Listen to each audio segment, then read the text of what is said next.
Hello, I'm Carmela Fonbuena. Welcome to Rappler. We have with us Autonomous Region in Muslim Mindanao Assemblyman Zia Alonto Adyong. He is the crisis spokesperson in Marawi, and we're going to talk about the war that lasted 5 months and the importance of making sure that government rehabilitation work is successful in helping prevent another Marawi from happening again. Hello, sir. Hi. Hi, where to begin? I don't know. The rehab, I guess. I guess we start with Monday when Yeah. Secretary of Defense Lorenzana said the combat operations, the military combat operations are over. How did you learn about this? How did you feel? It's been 5 months Well, waiting for it to end. Well, I was about to give the regular Monday briefing with Colonel Browner, and then we were told to hold it for a while because Manila is going to have an announcement. It's a big announcement, and that's the time we learned that the combat operation in Marawi is terminated. But although it's expected, it didn't come as a surprise because we knew that there will come up time that the military will have to move on, and It was a matter of time leave after the everything. deaths Yes, of- and leave everything to the LGUs and to the Task Force Bangon Marawi. So And how did it feel? I suppose the end is finally there. I think it's a matter of speeding up the recovery effort, and it actually add up to the general sentiment that finally the IDPs will be returned to their houses, especially That's in the controlled the first thing in area. everyone's mind. When Yes, to make yes, the residents go yeah, back to their yeah, homes. true, yeah, true.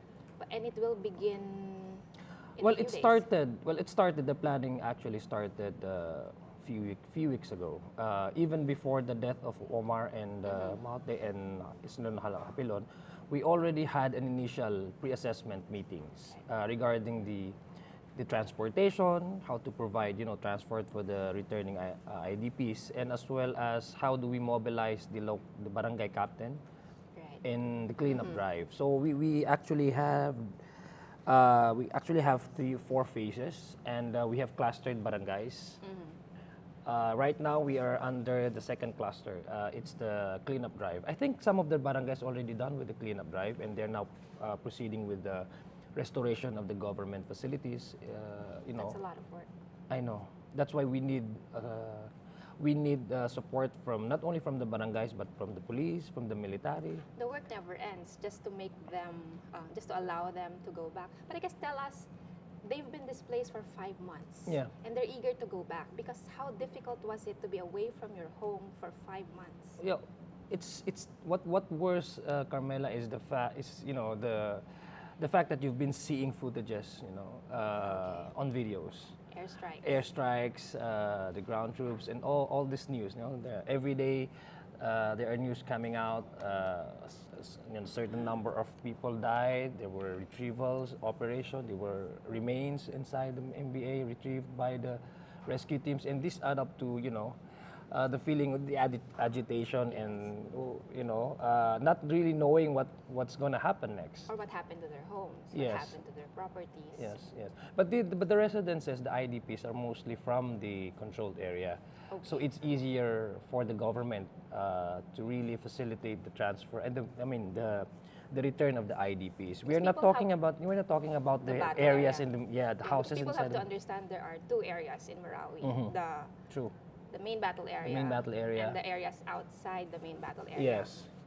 The residents of these places outside the battle area can go back as soon Yeah. as services are back. Exactly, yes. And one of the challenges really is how to put up a facility. We were looking at setting up a market complex in the controlled area that would be part of the subcommittee of business and livelihood. Even if you have restored governance and basic services, government services, but if you don't actually have any plans to invigorate or to reactivate again economic life in the controlled area, it would still be difficult for the IDPs. Because you have to understand Yes, Maranaos are traders. I know, and the we- battle area is Yeah. Bangolo, the commercial district. Yeah, and we cannot simply rely on the the help, the food relief goods being given by the government. That's And kind that will of happen soon. You can put up a market area in well. the It's not really like the the usual construction Not- of a it's not marketplace. bungalow. It's for the meantime that there will be people coming in and returning. So again, we have to really try to put up a place where there will be trading again and there will be economic life inside the inside the controlled area while waiting for the while waiting for the shelter, the temporary shelter to be done, to be finished, But constructed. how about the residents inside the battle area? How long are they going to wait No. to be able to? Well, actually, we back? don't. Actually, we don't exactly know. We're not setting up deadlines. Nasunog na kami. For how many times did the military actually set deadlines, but hindi na napupursue. But we're looking at probably after 6 months, because we have a time frame. Within 6 months, we have to really put up all the components and all the the priorities that we have discussed and we have identified. This is part of the early recovery phase. So maybe after 6 months, that's the time that we can really finally say MBA would be accessible to public, MBA would be accessible to the civilians. But as to the damaged properties, it will take a Right. while. But can they not go back to even just see their homes? Well, What happened to their homes? that's going to be arranged with the military, of course. And you haven't discussed that. Well, we have already discussed the possible, But no how to timeline yet. provide access to the civilians, even to the media. And I guess yesterday they were allowed to go to inside the Right, NDA right. in Bangulo to get the picture of it. Because perhaps they're the most eager to go back and see what Yeah, happened of to course. their homes. Yeah, of course. And you were able to see your house Uh-huh, inside yeah. the battle area. Well, fortunately, I was brought in by the military.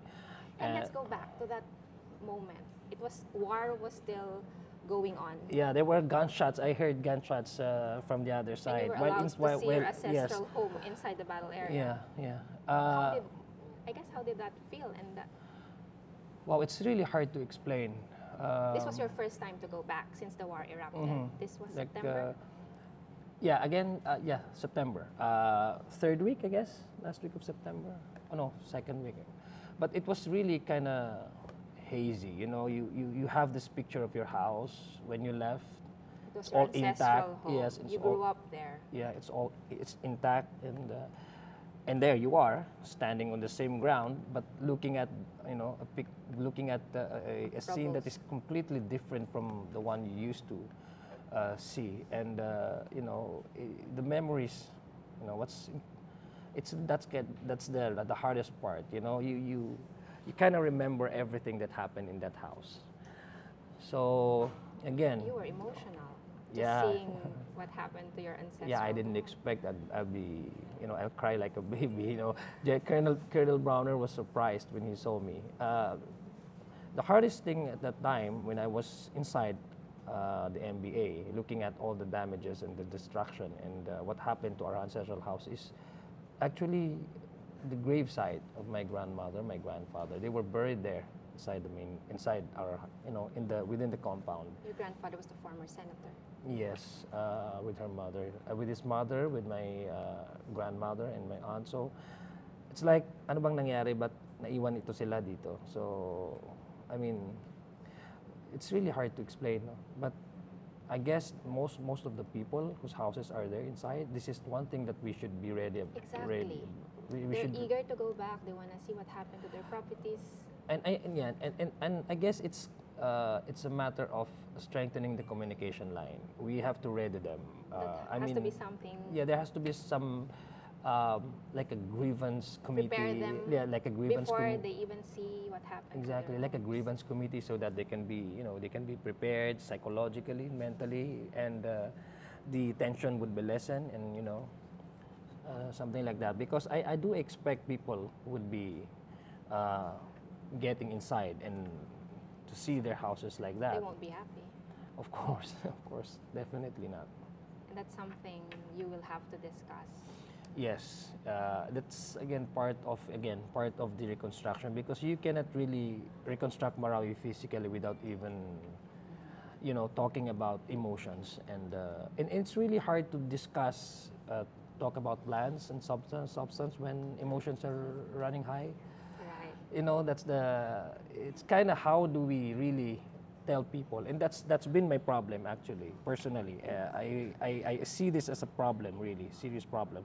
How do we communicate, and how do we really tell people that this is what happened, without expecting, any reaction, violent reaction, or How do you anything like prepare that? them even? Yes, and that's a challenge on the part of the local government units.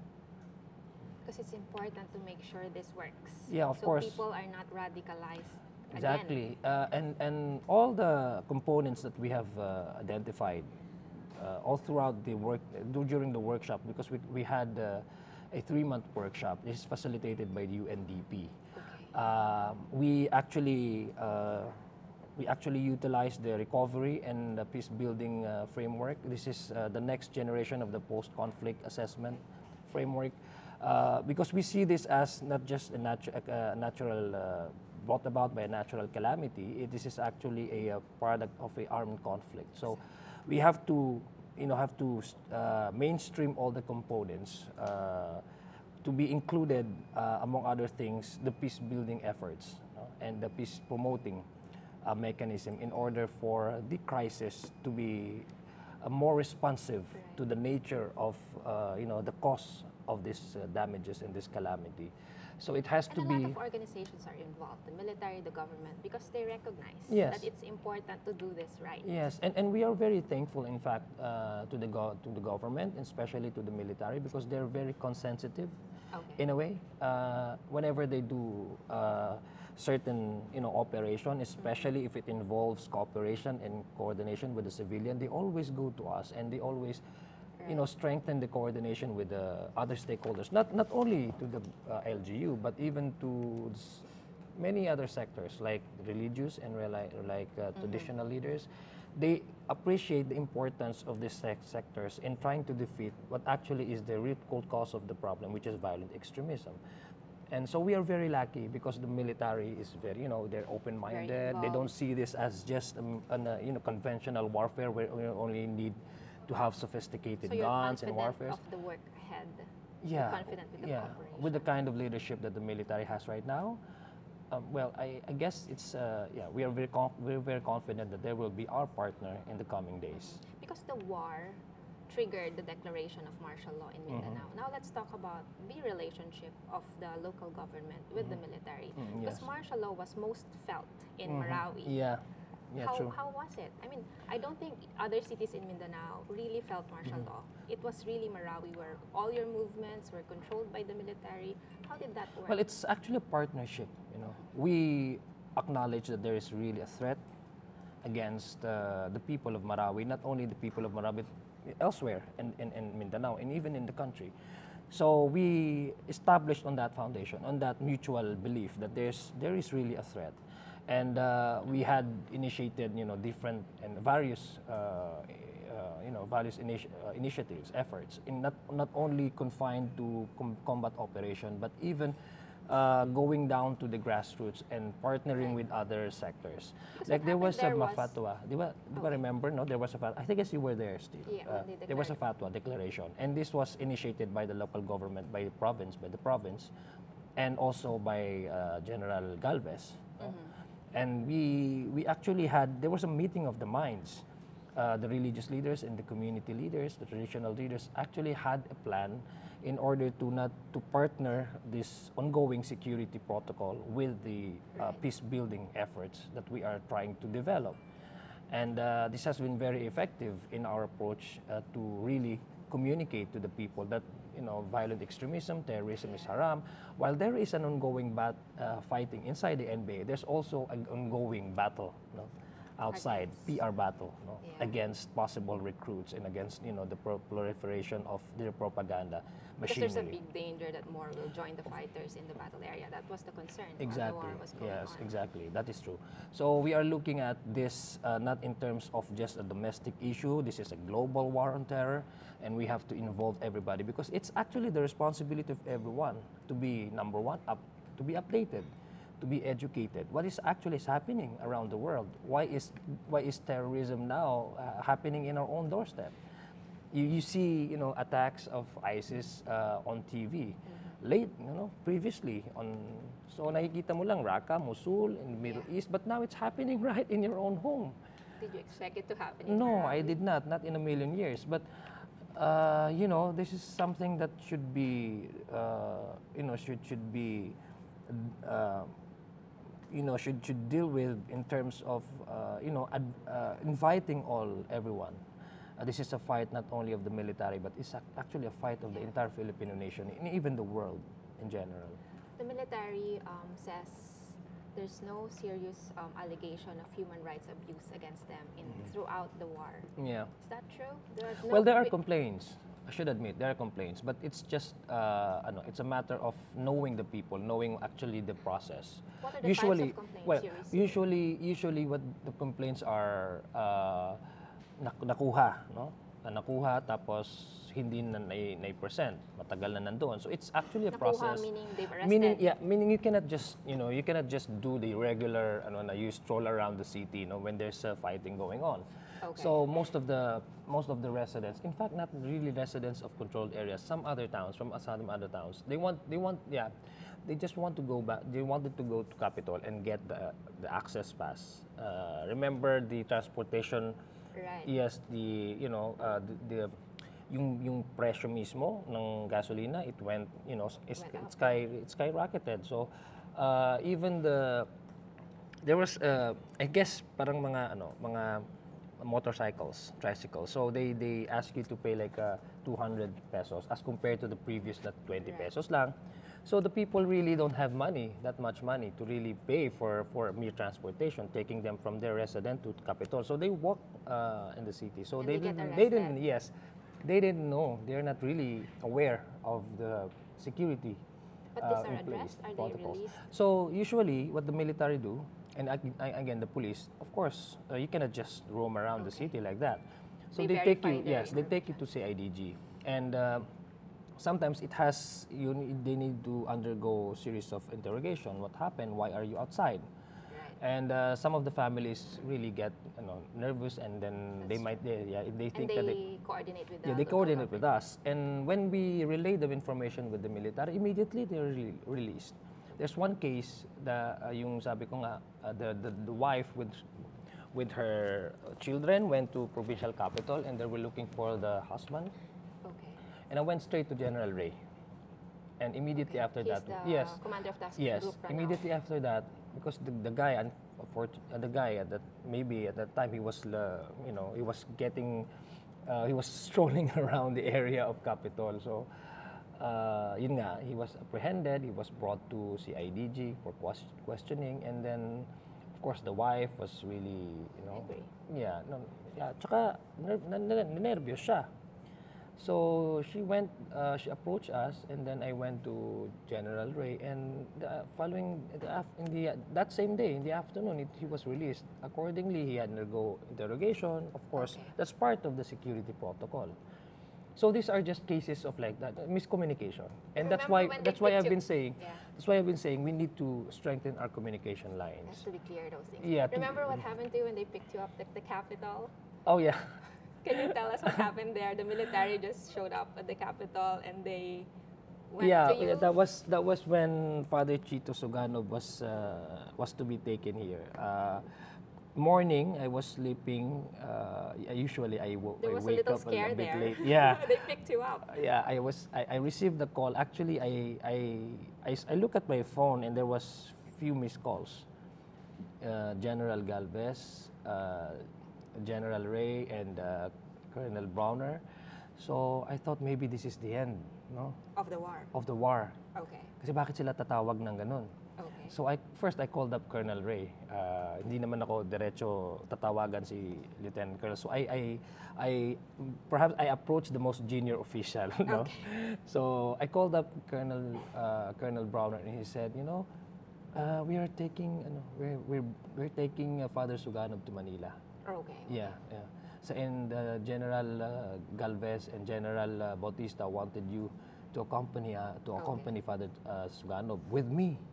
Oh, So that was my first time. I didn't expect that I will be invited right. to take Father Suganov to Manila.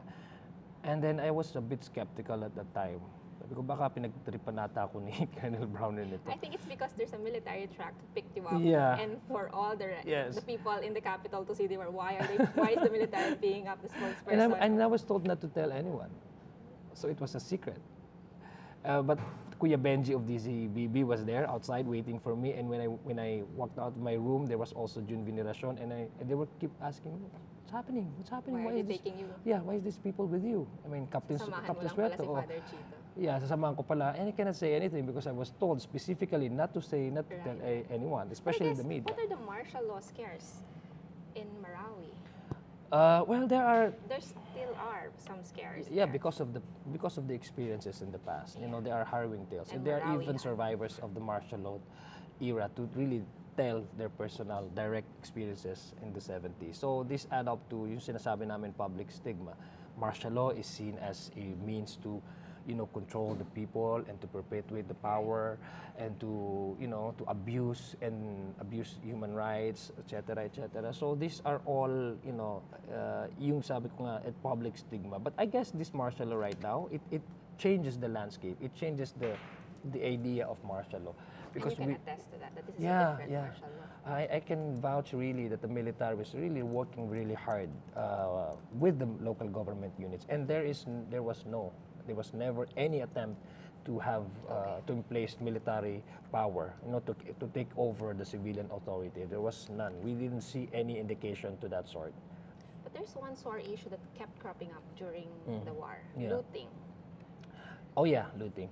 Well, there are allegations coming in left and right. There were allegations against the military. The Again, military yeah. says it's the terrorists who are looting the homes. Yes, I think this is a very serious matter to discuss, and I think the reason why I said there has to be a grievance committee. You know? Yeah. Because part of our rehabilitation efforts is really to appease the people, you know, to make sure that we feel that they are the victims, and we have to not only tell, you know, verbally acknowledge that they are the victims, but really to support, you know, those words in action. You know. But do we have evidence of looting, or did Up to now, we haven't seen any complaints. Okay. Actually, there's no official complaints So who are complaining? filed before anybody or any organization. But residents keep talking about Yes. losing money, Yes, losing. and that's why we have the legal complaint desk in the provincial capital, because we want really to get, you know, complaints from those who have felt that they have been looted or their properties were, you know, But among were stolen. the people, you know, the families, you know, have they told you that they lost, at least in the controlled area? So many stories. Again, So what did they lose? Money? What kind of- usually money, because the Maranaos don't keep their money in the banks. Yes, let's talk about that. The Maranaos don't like to deposit money in banks. Yeah. So when the war erupted, they left vaults of money. Yeah.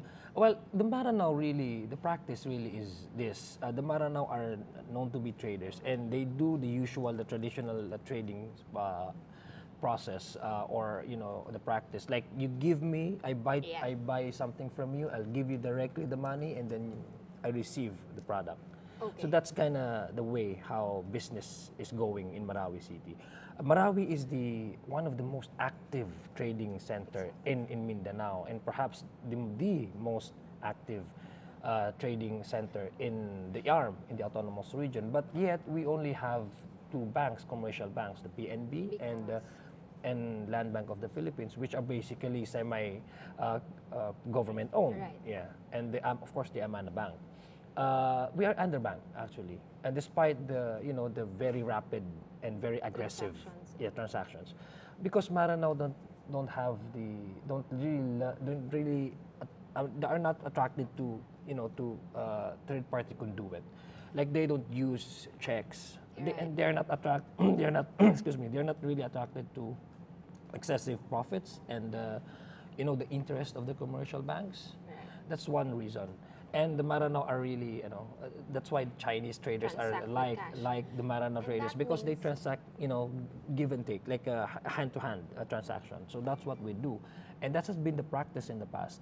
And it carried on generation to generation. But that means there's a lot of cash inside the battle area. Yes, a lot of cash. And because the battle area is the commercial district where most of the affluent families live. Yeah. Actually, how much are we talking about? millions of pesos, hundreds of millions of pesos. They were able not to only retrieve yeah, 52 million in the Yes. beginning of the war, but we've not heard of any more retrievals inside the NBA, after, right? Right. 2 weeks ago, oh no, 3 days ago, the PNB vice president came to us, came to Marawi to check on, to have an inventory what was lost inside the NBA. Did they lose everything? Yes, no, yes. I guess there's a PNB just right beside the school where President Duterte declared the liberation of Marawi. So There's how a are PNB. families discussing this? Are they still expecting to find their money? Well, to be honest, what they only want to see is is what can they can salvage, no, and they're not able to return yet. Just Hindi pa nila alam. they are more particular on their houses. The land. Because money can be They can earn it again.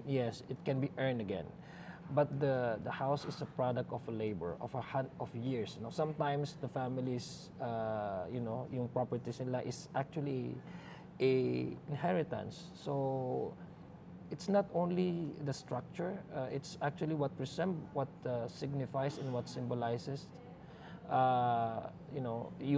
the memories, and because it's inheritance, it's much more valuable to them. Yeah. So That's what makes it more emotional. yeah, emotional. And let's go back to the money that was lost. This is one of the areas where I guess Congress can do something about it. Like we have to institutionalize reform.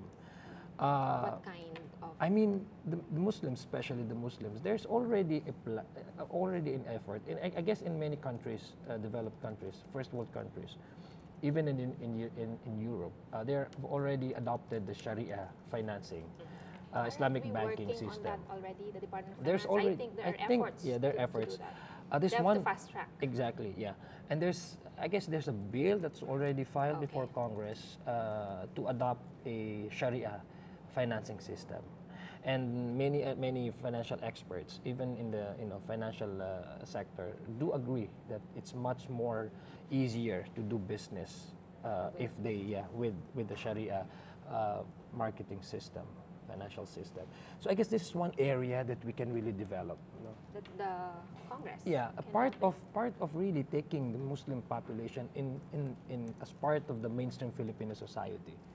Yeah, we have to look at all the aspects, covered all the aspects, because this is a perfect opportunity to really correct the wrongs of the past, and trying to move forward. And it's By moving important, forward, you have to take with you the victims and the Muslims and feel that they are part of the general national agenda per se of the Philippine government and the state. Because we have to be optimistic. Yeah. This already happened. We must at Exactly. least learn the lessons. Tama. I guess, you think, how will the war change Marawi? Will they now use banks? Physically? Even before, physically, it's obviously that Yeah. will be changed. But I guess the mindset, will they now put money in banks? All those I guess things? so. Yeah, I guess so. I guess the Maranaos now are more inclined to keep safe, put into safety their money. Those now are that- little things that will yeah. change. But They are now more inclined to the idea that it's safer to put their money in the banks rather than keep it beside in their bedroom. So many things changed because of this war. Not only on the part of the victims, the Maranao people, but even how the people see war on terror. We are again. I've said it many times. This is actually one of the things that the positive things that we see during this war is it brought us together. Muslim Christians. okay. The relationship, it got deeper, the understanding. And even outsiders, even non-Maranaos and Christians living outside of Mindanao are taking very serious concern on what's happening in Mindanao. It's a positive thing. It's a good thing. You have to take that Yes, many opportunity. people are now concerned with what's happening down there. So it really, it would be a catalyst for change, really, for genuine change, social change, at least on the mindset and how people perceive one another. And it bridges the gap between Muslim minorities and Christian majorities because we have a common enemy here, and that is terrorism. So in that sense, they didn't win. Yes, in that sense, it brought us together. Ulama working side by side with the military men, the MILF, is working side by side. They've been losing members. They've been fighting the BIFF faction, the group of the BIFF who pledged allegiance to the ISIS, and this has been they've been engaged in battle with the MILF, and the MILFs are losing numbers. How So important is it you see, that- it's really unusual. You know, you see MILF and the GPH sitting, you know, opposite during peace process. You don't see them working together, especially The war on forced the them on the to on the implement, battlefront. yeah. But it brought them now at this time. It brought them together. I mean, you don't usually see that every day. The MNLF have been, you know, very supportive in terms of providing intelligence report to strengthen the combat operation of the military, even outside of Mindanao. They don't want another Marawi from happening. Exactly, yes. So it brought everybody together, you know, in one fold. I guess that's the greatest achievement, or if there's such a thing, no, accomplishment that the government done in the previous To make days. everybody work Because together. it made everyone work together. The Bangsamoro bill is still pending in Congress. How is that important in this entire process of making sure radicalization is... Well, there are certain issues in the BBL that can be beneficial in terms of solving the problem of violent extremism. Number one, these people, the Dawla Islamiyah or the Mauti group and the ASG have been capitalizing on the social narrative or the social injustice narrative. You know, they don't have a national liberation agenda, but still they recruit, you know, aggressively young people because they've been using this narrative, Right. you know, social injustice. And for as long as we don't really acknowledge and put an end to the moral question they say, you know, it will continue on. So it's important. People will have to realize that nothing is really being done. That we have spent decades and decades of discussing peace process, but nothing tangible and concrete is being felt by the people, and there's Marawi no should be a reform. wake-up Yes, call. it's a wake-up call, and that's why you have young soldiers, young fighters of the Mauti group, no? Because now that the disgruntled generation, no, are now taking over. You know, That's true. the old young people, their elders, they see them as, have already been part of the system. Like you always talk and nothing happened. So they're taking over. And the fighters in Marawi are young people. Yes. And the worst part is that they are more aggressive and they are more, how do you call it? Mas mas matatapang eh. So that's the bad thing. Mas na sila, they don't believe, mas radicalized, and they don't believe in the essence of the diplomacy now. They want that the only language that the government can understand is through war. So the government has to show them that exactly. they can provide and they don't actually right now they don't believe in the status quo. They don't believe in the arm autonomy. They don't believe in the BBL. They don't believe in any efforts in the government or the MILF or the MNLF, anybody for that matter, have already developed in terms of, relative to the peace process or bringing an end to the moral question. They don't believe in everything and so all of that.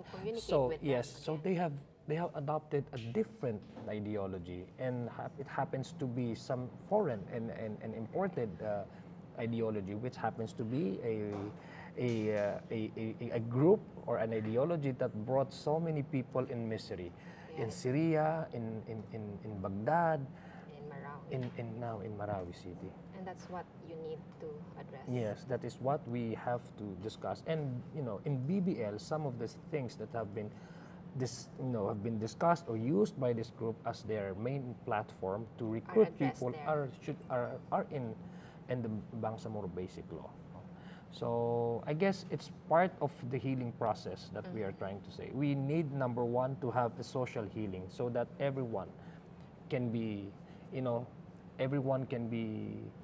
can feel na talagang there's really an effort of the national government to really address the root cause of this problem. And we need to repair community relationship on the ground, and the relationship of the Muslims with the majority Christians. We cannot survive, Carmela, if we continue on like this, divisiveness and like using religion as the main definition of who is Filipino, who is not. So those are the challenges now. Rehabilitate the battle area, bring back the people first in the Yes, controlled area, yes. rehabilitate Provide the battle area. intervention for the trauma, Yes. yung trauma and the hostages and the civilians. And address the spread of a radical ideology. And also, you have to, as soon as possible, ASAP, bring business life in Marawi City. To bring normalcy back. Yes. I guess as a last, your message to the nation, how can they help Marawi? First, we have to be number one. We can show our support by, by just yung information na sinasabi natin. No? Making sure that we are vigilant and we know who are the enemies, the real enemies, and basically the enemies here are not the Muslims. No, we are in fact the victims. Number two, we have to be, we have to make sure that the government can finally provide what was promised to the people. And I guess the government has been doing that rapidly. No, they have been conducting meetings and etc. And just basically acknowledge that there are people who do not believe in the way that majority of the Filipinos believe in terms of faith, but it doesn't make them less as a Filipino. So this is a fight. Not only I've been very consistent in my pronouncement, but every time I've been asked, how can we help? Just make sure that Muslims are part of this country. Make them feel that they are part of this country. Because the longer we continue on describing them as mere Muslims or people down south, it would unwittingly support the narrative of these extremists. So you would cause divide instead of unifying these people. That's the bigger work ahead. Yeah. Thank you for speaking with us. Thank you, Carmela. It's Autonomous Region in Muslim Mindanao Assemblyman Zia Alonto Adyong. He is the crisis spokesperson in Marawi. Thank you for listening.